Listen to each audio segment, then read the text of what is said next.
In the early hours of June 19th, aboard the USS Alabama, an atmosphere of focused vigilance pervaded. The ship, a titan of the seas, armed with a powerful array of more than 100 guns and capable of unleashing devastating 16-inch shells, was on high alert. At the heart of this anticipation was the radar team, led by Captain John Henry, along with technical officers Walter F. Lenoir Jr. and Eugene S. Pennebaker, and radar operators O'Brien and Cook, their eyes fixed on the screens of their SK-2 radar. A newly developed state-of-the-art marvel, this radar had recently been installed at sea. Suddenly, the device caught a signal, a mass of aircraft, an incredible 190 miles away.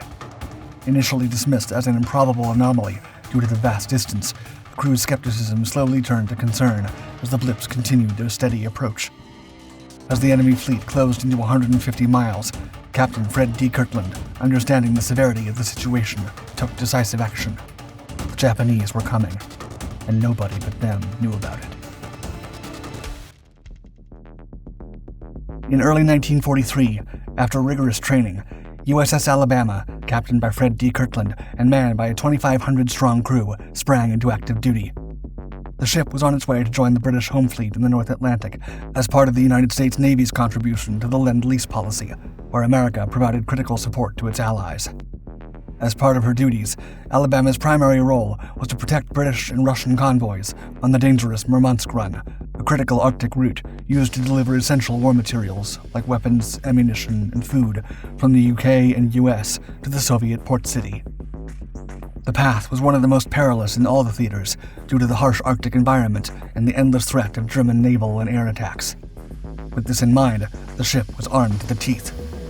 As a member of the South Dakota class of battleships, Alabama was explicitly designed for shore bombardment and carrier protection and had 129 guns peppered all over the ship's 680-foot length. Throughout the first half of 1943, Alabama and her valiant crew faced ice, snow, and severe weather, successfully escorting convoy after convoy through icy waters. While Allied leaders hoped the massive battleship would draw out the famed German dreadnought Tirpitz, that battle never materialized. After months of unwavering vigilance in the Atlantic, the Soviet Union officially recognized Alabama for her pivotal role in protecting their fleet, the only American ship in history to receive such an honor. Following her detachment from the home fleet on August 1st, the American ship departed for Norfolk Port in Virginia in preparation for an overhaul to serve in much warmer waters. That same month, during the overhaul, Alabama was slated to be fitted with an SK air search radar. A significant upgrade over previous systems, this new state-of-the-art update would significantly enhance the ship's long-range detection capabilities, which are pivotal in early warning and defense against aerial threats. However, due to time constraints and the need for more battleships in the Pacific theater, plans of fitting this radar in Pearl Harbor were delayed. Instead, Captain Fred Kirtland had the equipment loaded aboard, with plans to install it in the water. Perched high on the mast, the radar pedestal of the USS Alabama was situated about 130 feet above the water's surface, giving it a commanding view of the surrounding sea. The mast, extending even higher by an additional 30 feet, elevated the radar system to a total height of approximately 160 feet. Installing this radar, especially on water, would be no easy feat. In sheer determination, Alabama's crewmen, alongside their counterparts from a nearby repair shop, undertook a daunting task, usually reserved for the heavy machinery of Navy Yard cranes. Together, they dismantled the ship's original air search radar and meticulously installed and calibrated the new advanced radar system while navigating the open waters. This decision by Captain Kirtland would save many lives down the line. Once installed, USS Alabama plunged into Pacific combat, safeguarding carrier task forces during the Gilbert Islands landings. In December, the battleship bombarded Nauru and then escorted carriers back to Afate, sustaining damage en route. Following repairs, Alabama joined Task Group 58-2 in January 1944. February saw Alabama defending carriers against Truk, but tragedy struck when a friendly fire incident resulted in casualties. The ship then supported strikes in the Caroline Islands and General MacArthur's New Guinea landings. By May 1944, the war in the Pacific was reaching an all-time high, and USS Alabama and the rest of Task Force 58 were preparing for a major operation in the Pacific, the Marianas Campaign, a critical part of the Allies' strategy to advance toward Japan by capturing key islands. The U.S. fleet, notably including Task Force 58, was a powerful assembly of naval power, comprising 15 fleet carriers, 7 battleships, and numerous cruisers, destroyers, and submarines. On June 13th, Alabama's guns roared in a pre-invasion bombardment of Saipan, marking the beginning of an intense confrontation as American forces initiated their assault on the Japanese-held Mariana Islands. Anticipating this move, the Imperial Japanese Navy, led by Admiral Jisaburo Ozawa, rallied its combined fleet to mount a powerful counterattack against Admiral Raymond A. Spruance's U.S. Fifth Fleet. On the morning of June 19th, Alabama's radar officer, Captain John Henry, the 2 radar technical officers, Walter F. Lenoir Jr. and Eugene S. Pennebaker, and the 2 radar operators on watch that morning, O'Brien and Cook, were on high alert. Suddenly, Alabama's SK-2 radar detected what seemed like a large force of enemy aircraft at a distance of approximately 190 miles. Initially, due to the significant distance, the men believed this detection was nothing more than an anomaly. As the distance between the approaching aircraft and the ships closed to 150 miles, the radar crew continued to track it. Despite the men's skepticism, Captain Kirtland realized the gravity of the situation, officially validated the report, and alerted the rest of the ships. The confirmation of Alabama's report came when a fellow battleship in Task Force 58, Iowa, also detected the approaching aircraft, removing any remaining doubt about the initial spotting.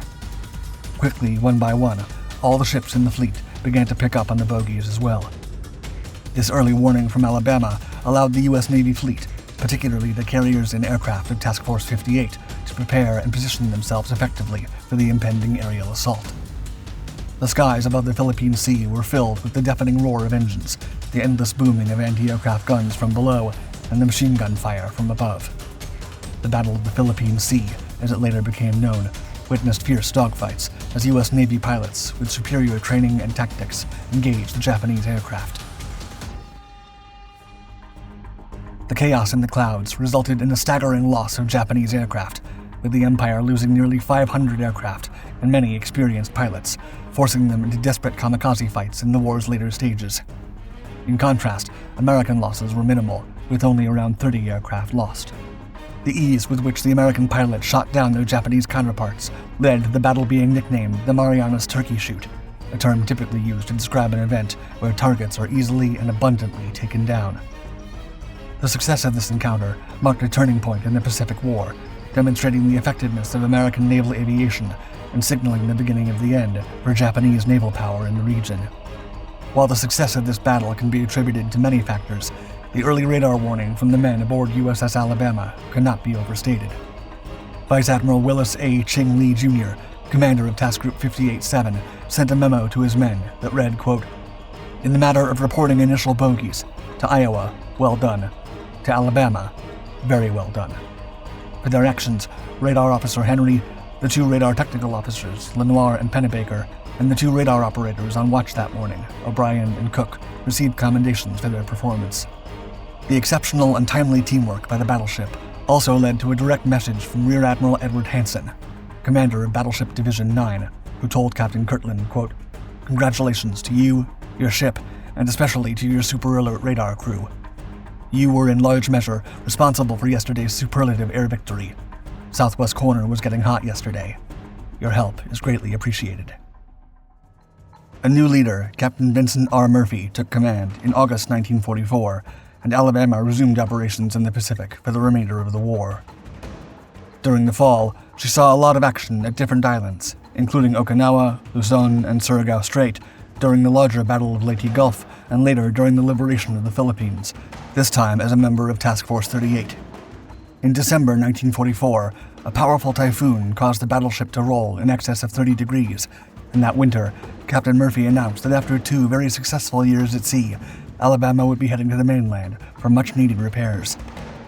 Sailing for Pearl Harbor the following April, Alabama, this time with the new captain, William B. Goggins, headed to the shores of Okinawa, where its actions to support the U.S. landing forces with protective firepower earned her a battle star. As the Allied forces inched closer and closer to the Japanese mainland, Alabama was scoring heavy damage against Tokyo's industrial regions and earning another battle star. When the Empire finally surrendered on August 15, 1945, USS Alabama sent a detachment of Marines to land in Japan as part of the occupation forces. Alabama also helped escort the American fleet into Tokyo Bay, where Japanese officials formally signed their surrender to the Allies aboard USS Missouri on September 2nd. As World War II came to a close, USS Alabama played a key role in Operation Magic Carpet, an unprecedented air and sea operation. This massive endeavor focused on the complex task of bringing home 8 million American servicemen stationed across 4 continents. Alongside a fleet of aircraft carriers, destroyers, and other battleships, Alabama stepped up to meet this final and monumental challenge, and the now so-called heroine of the Pacific returned approximately 3,700 veterans to the home front. During her short but very busy operational lifespan, Alabama traveled over 218,000 miles, shot down 22 enemy aircraft, and earned an impressive 9 battle stars, all in the South Pacific.